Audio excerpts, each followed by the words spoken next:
In this problem, we're looking at factoring a polynomial. It's pretty much the same thing we've been looking at in the past, only we're introducing another variable. The process is exactly the same. We write out the prime factorizations of each. So 15 x cubed y equals 3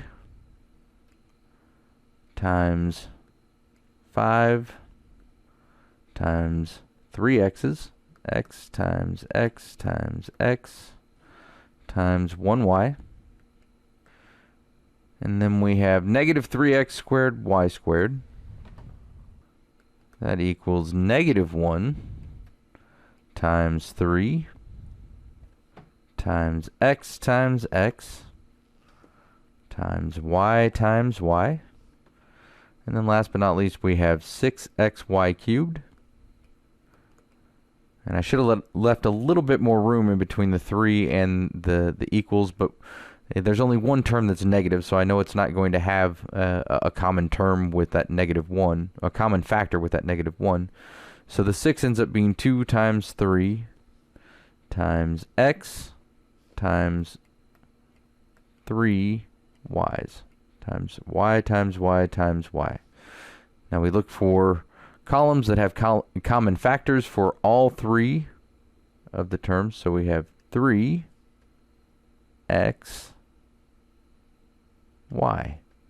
And now we factor out 3xy from each term, and it's just 3xy, what we've circled, times what's left in each row. So we have 3xy times 5 times x, that's going to be 5x squared,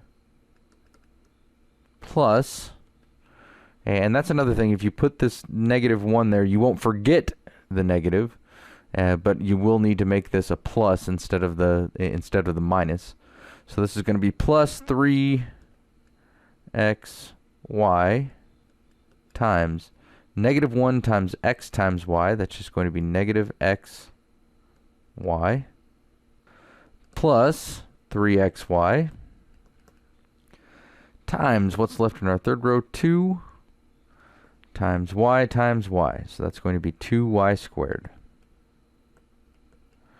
So then we factor out the 3xy times 5x squared minus xy plus 2y squared. And again, to check the solution, you would just redistribute the 3xy. You'd end up with this second row here, and then when you multiply each 3xy to what's left in each term, you end up with the original polynomial.